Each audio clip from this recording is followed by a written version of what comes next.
ਬੰਦ 24ਵਾਂ। ਲਾਹਣਤੀ ਮਰ ਮਰ ਕੇ ਗਿਰਦੇ ਰਹੇ, ਪਰ ਸਿੰਘਾਂ ਨੇ 1 ਇੰਚ ਵੀ ਜ਼ਮੀਨ ਨਾ ਛੱਡੀ। ਸ਼ੇਰਾਂ ਦੀਆਂ ਸਫਾਂ ਨੂੰ ਕੌਣ ਤੋੜ ਸਕਦਾ ਹੈ? ਹਾਂ ਨੂੰ ਨਾ ਅਤੇ ਨਾ ਨੂੰ ਹਾਂ ਵਿੱਚ ਨਹੀਂ ਬਦਲਿਆ ਜਾ ਸਕਦਾ। ਗੁਰੂ ਜੀ ਨਿਸ਼ਚੰਤ ਹੋ ਕੇ ਪਰਮਾਤਮਾ ਦੀ ਯਾਦ ਵਿੱਚ ਮਸਤ ਸਨ। ਉਹ ਮੌਤ ਤੋਂ ਕਿਵੇਂ ਡਰ ਸਕਦੇ ਸਨ, ਕਿਉਂਕਿ ਉਹ ਤੇ ਆਪ ਤੇਗ ਦੇ ਧਨੀ ਹਨ। ਹਕੀਮ ਜੀ ਇੰਜ ਬਿਆਨ ਕਰਦੇ ਹਨ। हर चंद टूट टूट के गिरते रहे लई, सिंहों ने 1 इंच भी छोड़ी नहीं जमी। लंगर किसी से शेरों का हिलता भी है कहीं, बेशक नहीं नहीं कभी हाँ हाँ नहीं नहीं। मसरूफ यादे हक में गुरु बेदरेग थे, क्यों मौत से लरजते वो फरजंद तेग थे। ਬੰਦ 25ਵਾਂ। ਗੁਰੂ ਗੋਬਿੰਦ ਸਿੰਘ ਜੀ ਤੂੰ ਸਾਡਾ ਐਸਾ ਗੁਰੂ ਹੈ ਜਿਸ ਵਰਗਾ ਹੋਰ ਕੋਈ ਨਹੀਂ ਹੈ। ਸਾਨੂੰ ਵਾਹਿਗੁਰੂ ਤੋਂ ਬਾਅਦ ਤੇਰਾ ਹੀ ਆਸਰਾ ਹੈ। ਰੱਬ ਕਰੇ ਸਭ ਨੂੰ ਤੇਰੇ ਨਾਲ ਓਨਾ ਹੀ ਪਿਆਰ ਹੋਵੇ ਜਿੰਨਾ ਤੈਨੂੰ ਪਰਮਾਤਮਾ ਦੇ ਨਾਲ ਹੈ। ਤੂੰ ਤਲਵਾਰਾਂ ਦੀ ਛਾਂ ਹੇਠਾਂ ਵੀ ਰੱਬ ਨੂੰ ਨਹੀਂ ਭੁਲਾਇਆ। ਚਾਰੇ ਪਾਸੇ ਚੱਲਦੀਆਂ ਤਲਵਾਰਾਂ ਵੇਲੇ ਵੀ ਤੂੰ ਉਸ ਦੀ ਬੰਦਗੀ ਵਿੱਚ ਰੁੱਝਿਆ ਰਿਹਾ ਹੈ। ਕਵੀ ਜੀ ਇਸ ਤਰ੍ਹਾਂ ਕਥਨ ਕਰਦੇ ਹਨ। ਬੇਮਿਸਲ ਓ ਬੇਨਜ਼ੀਰ ਤੂੰ ਸਤਿਗੁਰੂ ਹਮਾਰਾ ਹੈ, ਵਾਹਿਗੁਰੂ ਕੇ ਬਾਦ ਤੇਰਾ ਹੀ ਸਹਾਰਾ ਹੈ। हो काश सबको तुझको खुदा जितना प्यारा है, तेगों के साए में कहाँ दाता बिसारा है। तौहीद पे फिदा था तू आली मुकाम था, तीरों के मीह में जादे खुदा तेरा काम था। तीरों के मीह में जादे खुदा तेरा काम था। बंद 26वां। ਤੂੰ ਸਭ ਨੂੰ ਪ੍ਰਭੂ ਦੀ ਬੰਦਗੀ ਦਾ ਪਾਠ ਪੜ੍ਹਾਇਆ ਹੈ। ਖੰਜਰ ਦੀ ਧਾਰ ਉੱਤੇ ਵੀ ਤੂੰ ਅਡੋਲ ਰਹਿਣਾ ਸਿਖਾਇਆ ਹੈ। ਜੋ ਕਿਹਾ ਹੈ ਤੂੰ ਉਹ ਅਮਲੀ ਤੌਰ ਤੇ ਕੀਤਾ ਹੈ। ਤੂੰ ਜ਼ਾਲਮਾਂ ਪਾਸੋਂ ਖੋ ਕੇ ਸਿੰਘਾਂ ਦੇ ਹੱਕ ਬਖਸ਼ੇ ਹਨ। ਪਰ ਬ੍ਰਹਮ ਗਿਆਨੀ ਦੀ ਪਦਵੀ ਤੋਂ ਅਸੀਂ ਅੱਜ ਡਿੱਗ ਪਏ ਹਾਂ। ਅਸੀਂ ਬੁੱਤ ਪੂਜਾ ਦੀ ਸੋਭਤ ਵਿੱਚ ਫਸ ਕੇ ਆਪਣੀ ਕਿਸਮਤ ਨੂੰ ਗਵਾ ਲਿਆ ਹੈ। बंद 26वां। यादे अकाल पुरख का सबको सबक दिया, खंजर की धार पे भी वर्क दर वर्क दिया। खंजर की धार पे भी वर्क दर वर्क दिया, करके अमल सिखाया जूं मजमू अर्क दिया। फिर जालमों से छीन के सिंहों को हक दिया, रुतबे से मार्फत के हैं हम आज गिर गए। सोहबत से बुत परस्तों की तकदीर फिर गए, सोहबत से बुत परस्तों की तकदीर फिर गए। बंद 27वां।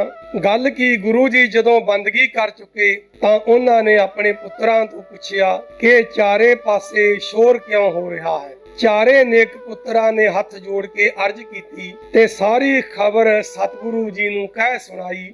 ਗੁਰੂ ਜੀ ਸੁਣਦੇ ਸਾਰ ਹੀ ਨਵੇਂ ਜੋਸ਼ ਵਿੱਚ ਆ ਗਏ।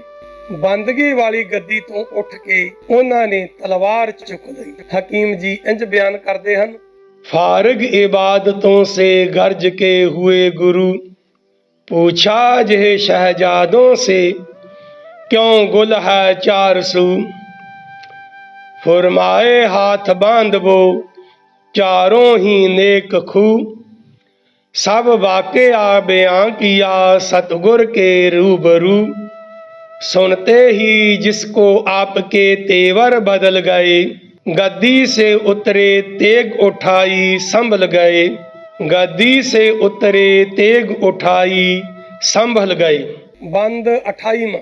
महाराज ने हथियार सजा लई, कलगी सिर दे उत्ते रखी ते सफा जंग चुकिया। तीरां नाल भत्थे नूं तुन के भर लिया। फिर घोड़ा मंगवा के जदों रकाब ते पैर टिकाया, हर पासियों अपने आप ਨੂੰ ਤਿਆਰ ਕਰਕੇ ਹਾਲਾਤ ਸੰਭਾਲੀ। ਫਿਰ ਜਦੋਂ ਸਿੰਘਾਂ ਵਿੱਚੋਂ ਗੁਰੂ ਜੀ ਦਾ ਘੋੜਾ ਤੁਰਿਆ ਤੇ ਹਰ ਪਾਸੇ ਵਾਹਿਗੁਰੂ ਦੀ ਜਿੱਤ ਦਾ ਨਾਰਾ ਗੂੰਜ ਉੱਠਿਆ। ਕਵੀ ਜੀ ਇਸ ਤਰ੍ਹਾਂ ਕਥਨ ਕਰਦੇ ਹਨ।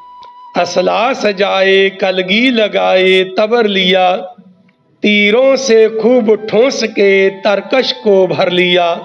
घोड़ा मंगा रकाब पे जब पाँव धर लिया।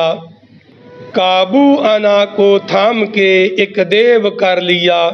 सिंहों में जब रवां हुआ गुरु का संबंध था। वाहिगुरु की फतह का नारा बुलंद था। वाहिगुरु की फतेह का नारा बुलंद था। बंद 29वां। हाँ साकिया किधर है शराब कौन पिला। कहता है तुझे जो हाय सीरी सुखन पिला। शेरों को आज शेरी पिला शैम्पियन पिला। पाओ आद पाओ हेच है 2-4 मन पिला। सतगुर की ताके रन में लड़ाई दिखा सकूं। मैं भी रकाब थाम के मैदान में जा सकूं। बंद 30वां। हकीम मिर्जा ਅੱਲਾ ਯਾਰ ਖਾਂ ਜੋਗੀ ਜੀ ਤਸਵੀਰ ਨੂੰ ਖਿੱਚਦੇ ਹਨ ਕਿ ਵੇਖੋ ਜੰਗ ਦੇ ਮੈਦਾਨ ਵਿੱਚ ਹੁਣ ਤੇਗ ਬਹਾਦਰ ਜੀ ਦਾ ਪੁੱਤਰ ਡਟ ਗਿਆ ਹੈ। ਵੇਖੋ ਮੈਦਾਨ ਵਿੱਚ ਫੌਜ ਦਾ ਸੈਨਾਪਤੀ ਨਿੱਤਰ ਪਿਆ ਹੈ।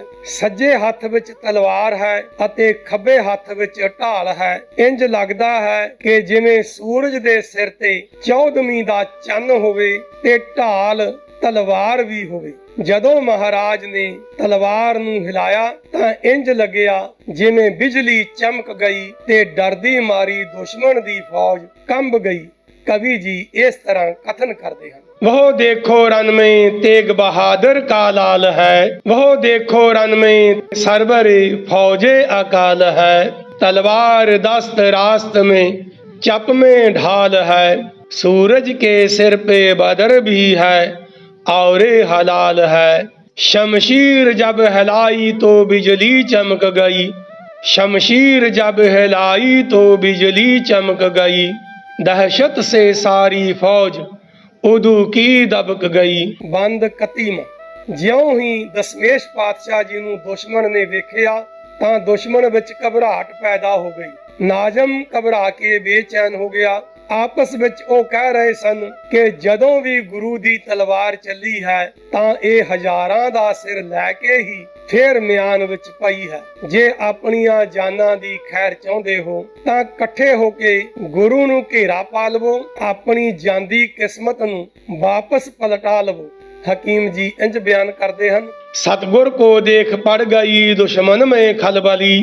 नाजिम को इज्तिराब था राजों की बेकली। कहते थे इनकी जब कभी तलवार है चली। सिर लेके फिर हजारों के ही है बला टली। जानों की खैर चाहते हो मिल के घेर लो। किस्मत चली है हाथ से फिर उसको फेर लो। किस्मत चली है हाथ से फिर उसको फेर लो। बंद 32वां।